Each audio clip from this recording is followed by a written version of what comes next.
سلام به همه زبان آموزای عزیزی که میخوان انگلیسی هفتم رو تازه یاد بگیرن و کم کم دارن وارد فضای انگلیسی توی مدرسه میشن و میخوان هی رفته رفته توی انگلیسی بهتر و بهتر بشن. ما تو این ویدیو میخوایم درس اول انگلیسی هفتم رو با همدیگه بررسی بکنیم و نکات درسی و نکات مهمی که توی این درس هست رو با هم یاد بگیریم. اول از همه توی این درس شما یک کانورسیشن دارید. اینجا توی تصویر یک کلاس درسی هستش که یک معلم در برابر دانش آموزاش ایستاده و داره باشون حرف میزنه. توی این درس شما یاد میگیرین که چجوری میتونید اسم خودتون رو به انگلیسی بگین، چطور میتونید سلام و احوال پرسی بکنید و چیزهای مشابه.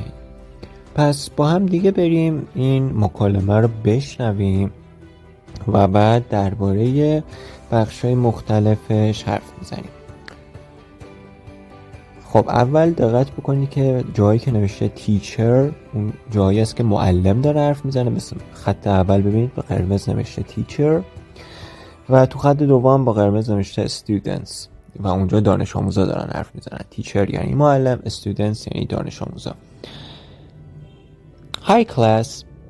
Hello teacher. Thank you. Sit down, please. I'm your English teacher. My name is Ahmed Karimi. Now, you tell me your names. What's your name?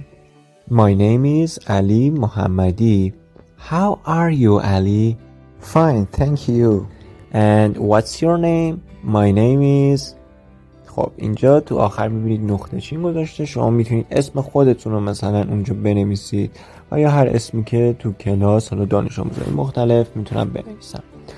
خب یه نکته‌ای که توی این مکالمه وجود داره و باید بهش دقت بکنیم، دو تا کلمه های و هلو هست.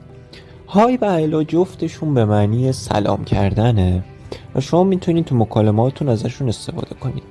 منتها های یه مقدار خودمونی تره و هلو حالت رسمی تری داره. البته از جفتشون میتونید استفاده کنید و هیچ مشکلی هم پیش نمیاد، ولی این نکته رو یادتون باشه. و به سوالاتی که پرسیده شد دقت کنید. به طور مثال سوال What's your name؟ What's your name یعنی اسمت چیه؟ اسمتو باید در جواب این سوال باید اسممون رو بگیم. مثلا وقتی که اینجا پرسیده What's your name، در جواب گفته My name is علی محمدی و اسمشو گفته. تو بخش بعدی الان بریم با هم دیگه ببینیم. دقیقاً به همین نکته ها اشاره کرده.